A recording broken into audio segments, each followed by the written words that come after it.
श्रीलङ्कादेखि भारतसम्म 11 घण्टा पौडी खेलेर एक दम्पतिले राखे विश्व कीर्तिमान।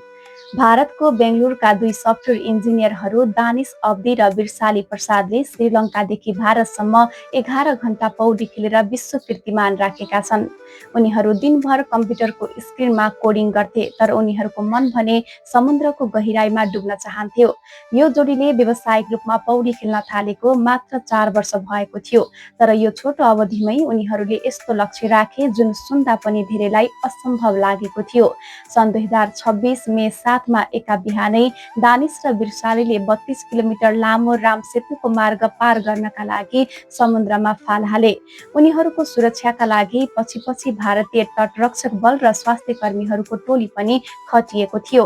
पौडी खेल्दै गर्दा उनीहरूले समुद्री लहर र अग्ला छालका आरोह अवरोह पार गर्दै एउटा विश्व कीर्तिमानीको ताज पहिरिए। करिब 10 घण्टा 45 मिनटको निरन्तर सङ्घर्षपछि दिउँसो करिब 3:15 बजे उनीहरूले भारतको धनुषकोडीको जमिनमा पाइला टेके। सबैले भनेका थिए यो असम्भव छ, तर 11 घण्टाको निरन्तर सङ्घर्षपछि यी दम्पतिले इतिहास नै बदलिदिए। यो सँगै उनीहरू श्रीलङ्कादेखि भारतसम्म पौडी खेलेर पार गर्ने विश्वकै पहिलो दम्पति बन्न सफल भएका छन्। दानिश र बिरसालीको यो सफलताले प्रमाणित गरिदिएको छ कि कुनै पनि काम सुरु गर्न उमेर वा समयले रोक्दैन।